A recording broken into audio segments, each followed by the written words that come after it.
محمد رسول الله.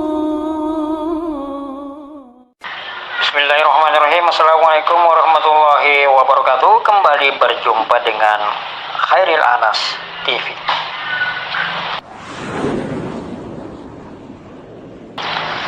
Bapak Imam Jokam akhirnya menemui Mui sambil menggendong marmut.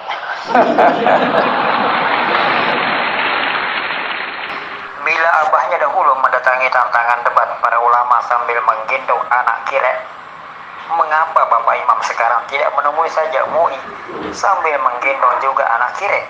Atau kalau tidak ada kire, boleh juga anak marmut.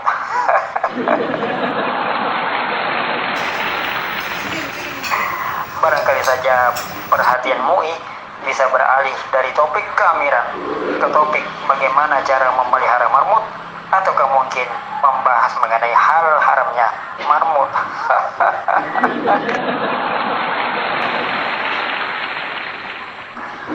Marmut enak iwae, manut enak awae, begitu katanya.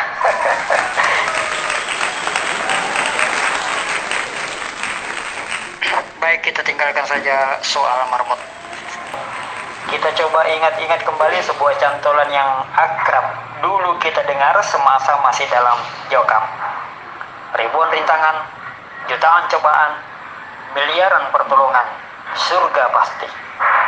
Sebuah cantolan yang kerap dijadikan sebuah motivasi oleh para pembesar Jokam untuk menyemangati diri dan para pengikutnya dalam menghadapi tantangan serta pertentangan dari luar kalangan mereka, terutama dari para pihak yang menyoroti penyimpangan-penyimpangan yang terjadi dalam ajaran dan amalan-amalan bid'ah dari kelompok yang mengaku paling murni Islamnya ini.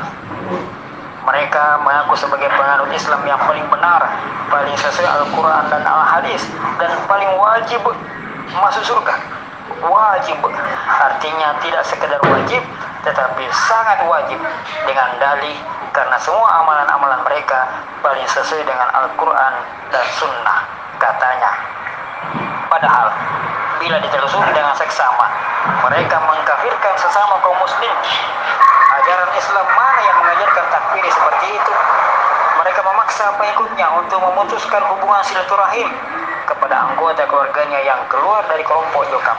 Mana dalil dari Al-Quran dan Al-Hadis yang mengajarkan pemutusan hubungan silaturahmi seperti itu? Kewajiban menyetorkan persepuluhan kepada imam juga dikatakan sebagai ibadah wajib, padahal bertentangan dengan sunnah Nabi. Bahkan dengan tegas Rasulullah mengecam orang-orang yang menarik persepuluhan. Seluruh ayat maupun hadis tak ada dalil yang membenarkan tentang persepuluhan atau yang dalam kalangan Jokam disebut sebagai infak persenan. Justru dalilnya ada dalam Alkitab milik kaum Nasrani. Maleakhi 3 ayat 10, 11, 12. Bawalah seluruh persembahan persepuluhan itu ke dalam rumah perbendaharaan, supaya Lalu itukah yang disebut paling murni dan paling sesuai dengan Al-Quran dan Sunnah itu? Tuhan semesta alam, apakah aku tidak membukakan bagimu tingkap-tingkap langit dan mencurahkan? Bagaimana pula dengan pasangan suami istri yang mereka paksa bercerai hanya lantaran salah satu dari mereka berusaha tulibil ilmi dari majelis ilmu di luar kelompoknya? Ajaran Islam mana yang melarang orang mencari ilmu seluas-luasnya? Atau dalil mana yang membenarkan perceraian suami istri hanya gara-gara orang mencari ilmu selain di kelompok Jokam? Padahal Islam secara tegas mewajibkan kegiatan mencari ilmu. Thalabul ilmi faridatun ala kulli muslim.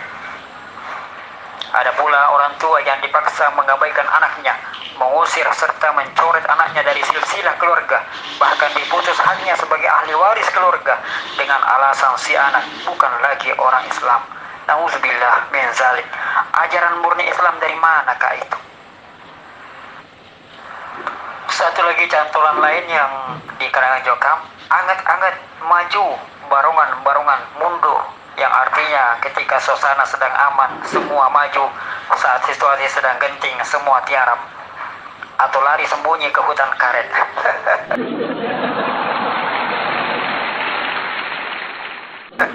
Cantolan-cantolan itulah semua yang menjadi dasar pembenaran dari ajaran Jokam, yang menjadikan para pengikut Jokam yang unyu-unyu itu pun semakin mantap dan semakin semangat dalam menjalankan seluruh amalan subhat berbungkus khurafat akidah takfiri serampangan yang mengkafirkan seluruh kaum muslimin yang tidak bergabung dalam kelompok yang identik dengan Islam jamaah ini.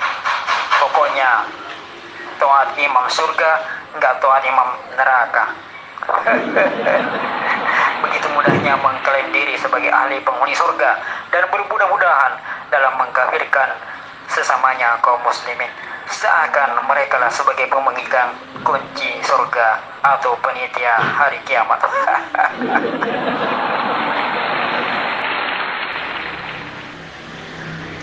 Tetapi baiklah, kita kembali berandai-andai bahwa seandainya memang benar mereka sebagai calon penghuni surga atau golongan Jokam ini benar adalah pemegang kunci surga, dan dengan masuk bergabung ke kelompok ini sama halnya kita telah memegang tiket masuk surga dan telah menerima sertifikat kaplingan surga. Lalu mengapa harus berdusta? Mengapa harus sembunyi? Mengapa harus menghindari pertemuan dengan Majelis Ulama Indonesia? Mengapa? Mengapa semua ajaran yang katanya jalan tunggal masuk surga itu tidak didakwahkan oleh kelompok yang bernaung di bawah organisasi dengan embel-embel lembaga dakwah ini? Tidakkah mereka kasihan melihat seluruh kaum muslimin yang rajin mengikuti kajian itu, rajin meramaikan sholat berjamaah di masjid itu, terkurung dalam kotoran boncrot lantaran mereka tidak berbaiat kepada sang amir? Tidak takutkah mereka menghadapi persidangan Allah Rabbul Jalil, meminta pertanggungjawaban mereka yang menyembunyikan jalan kebenaran? Andai memang ajaran dan jalan yang mereka tempuh itu benar, seharusnya mereka keluar untuk berdakwah, bukan malah sembunyi di balik fatona bitona budi luhur. Karena perintah Allah dan Rasulnya adalah sampaikan dan sebarkanlah, bukan sembunyi dan rahasiakanlah. Khusus kita di masa ini, ketidakpahaman kita akan tauhid itu dapat menyeret kita jatuh di dalam kesyirikan. Menyembunyikan kebenaran, merahasiakan kebaikan adalah bertentangan dengan ajaran Quran hadis. Lalu dasar dari mana kok mereka bisa menyatakan diri sebagai kelompok Islam yang agamanya paling benar dan paling sesuai Quran hadis? Padahal yang dimaksud berdakwah adalah mengajak manusia pada kebenaran serta menyebarkan ajaran kebaikan.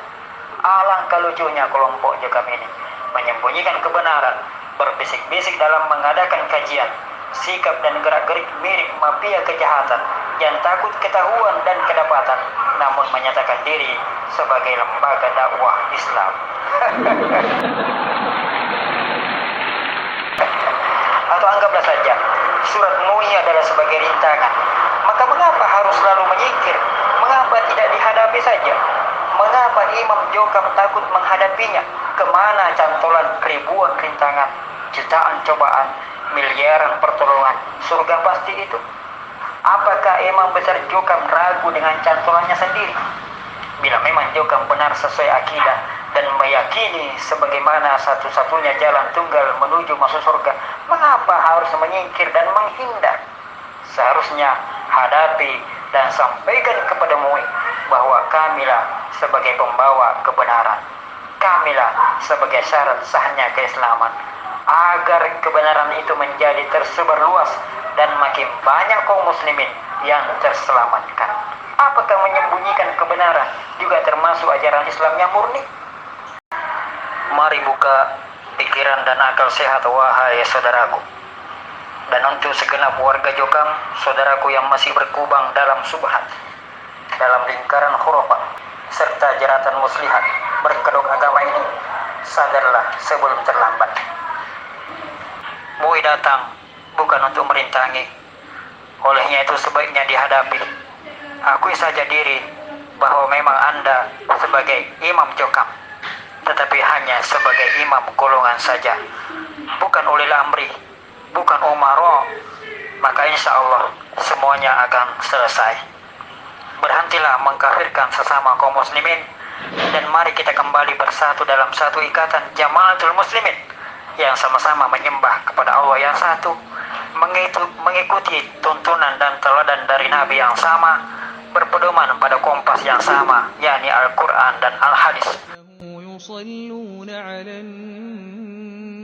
Berdiri dan rapat dalam satu barisan yang sama, maka itulah yang disebut sebagai berjamaah, bukan terpisah-pisah dan terpecah belah dalam sekat-sekat kelompok firqah yang saling mengkafirkan kepada sesama.